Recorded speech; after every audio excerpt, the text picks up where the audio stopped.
Este es el compilado con las noticias y shorts ambientales de la semana del 24 al 30 de julio de 2023. Antes de empezar, quiero mandar un saludo y un agradecimiento a los Patreons del canal: José Manuel, Manuco, Alejandra, Moglita, Cineraria Mortis, Camisaurio y Vago. Tú también puedes hacerte Patreon del canal y ver tu nombre aquí y en todos los videos visitando www.patreon.com/hola-holoceno. También te recuerdo que puedes seguirnos en Instagram, TikTok y Facebook. Sin más preámbulos, pasemos al resumen de las noticias ambientales de la semana pasada. Miles de pingüinos aparecen muertos en Uruguay.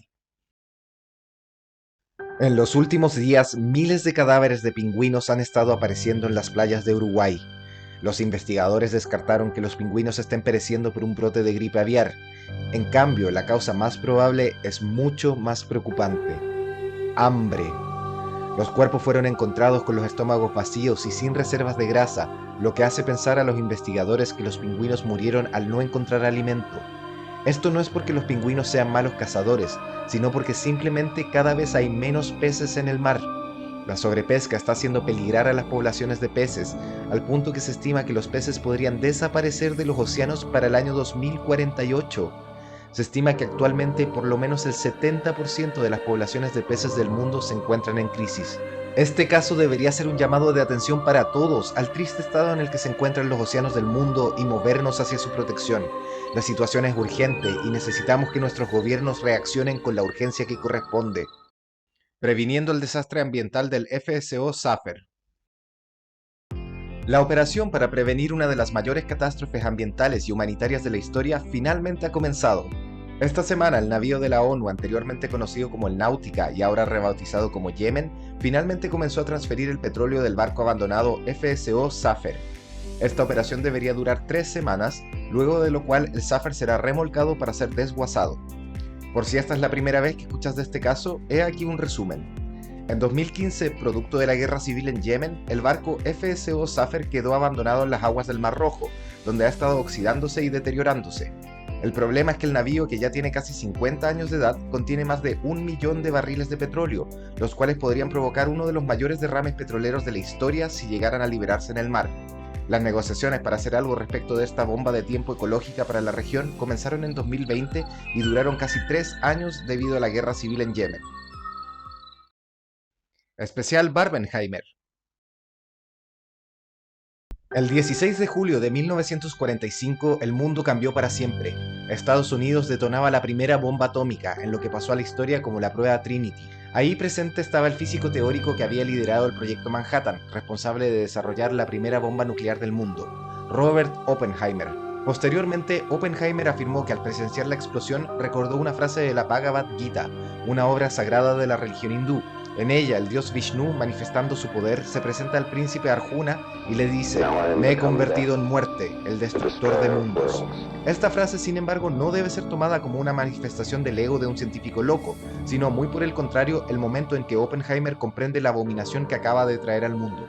Al igual que otros connotados científicos de su época, Oppenheimer trató de detener sin éxito la fabricación de otras bombas nucleares y el desarrollo de nuevas armas de destrucción masiva, como la bomba de hidrógeno, y abogó por que ningún país poseyera armamentos nucleares hasta su muerte en 1967.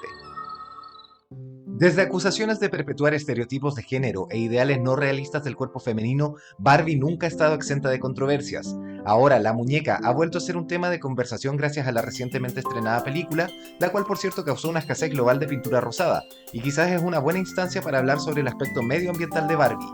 Se estima que desde 1959 se han producido más de 1.000 millones de muñecas Barbie, y que cada una de estas muñecas es responsable de la generación de unos 660 gramos de dióxido de carbono.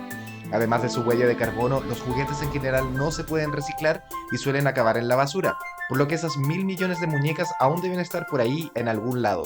Ahora bien, Mattel, la empresa detrás de Barbie, ha tratado de reducir su huella ambiental a través de algunas iniciativas, como la promesa de usar solo materiales reciclables para el año 2030 y lanzando líneas de muñecas para inspirar a niñas a ser, en sus palabras, ecoheroínas, como una Barbie inspirada en la doctora Jane Goodall. ¿Crees que esto es suficiente o...?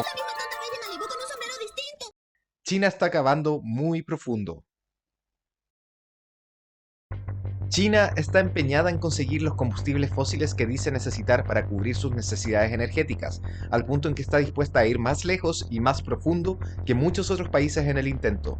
Así, China anunció que actualmente está cavando algunos de los agujeros más profundos jamás hechos en el planeta. En la cuenca de Sichuan, un proyecto planea alcanzar los 10.500 metros de profundidad, mientras que en la cuenca de Tarim, otro agujero espera llegar a los 11.100 metros bajo la tierra. El objetivo de estos agujeros es doble.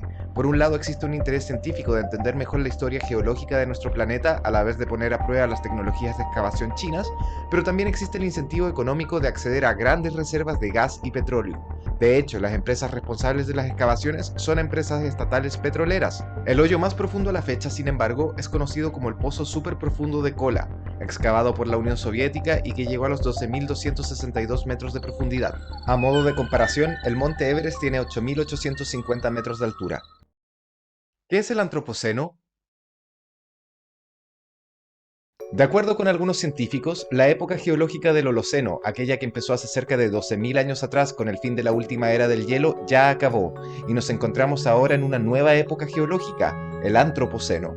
El Antropoceno se caracteriza por el impacto del ser humano en la historia geológica de nuestro planeta, pero aún hay algunas divergencias entre los científicos sobre qué exactamente mejor representa este impacto. ¿Son los microplásticos, las cenizas de combustibles fósiles, el fósforo y nitrato de los fertilizantes?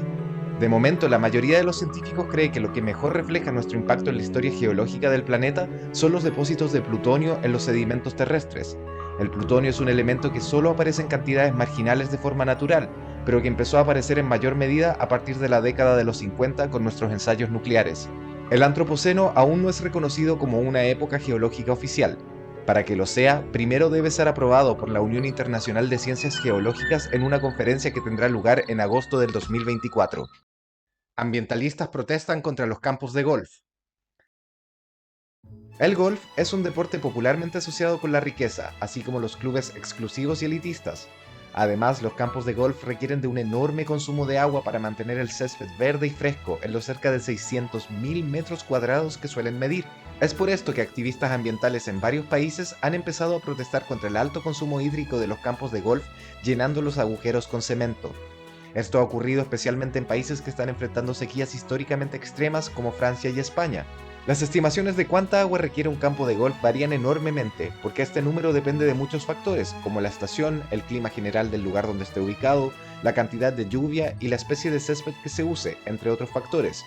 Pero para regar todo este pasto se suelen requerir entre 100.000 y 300.000 metros cúbicos o unos 160.000 millones de litros de agua al año. ¿Qué te parece esta manera de protestar?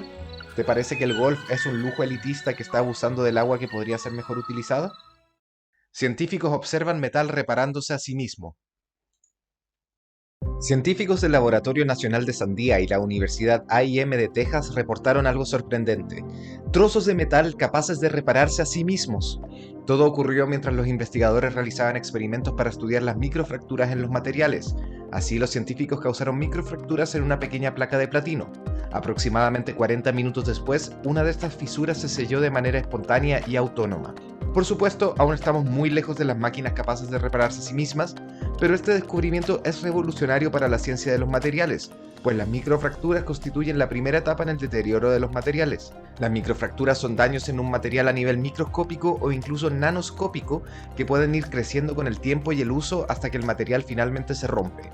Si bien anteriormente ya se habían desarrollado algunos tipos de polímeros, es decir, plásticos, capaces de repararse a sí mismos, nunca antes se había observado este fenómeno en los metales. Espero que este resumen semanal te haya gustado. Si así fue, no olvides darle like al video y suscribirte al canal para mantenerte al corriente de la actualidad ambiental. Muchas gracias por tu atención y bienvenido al Holoceno.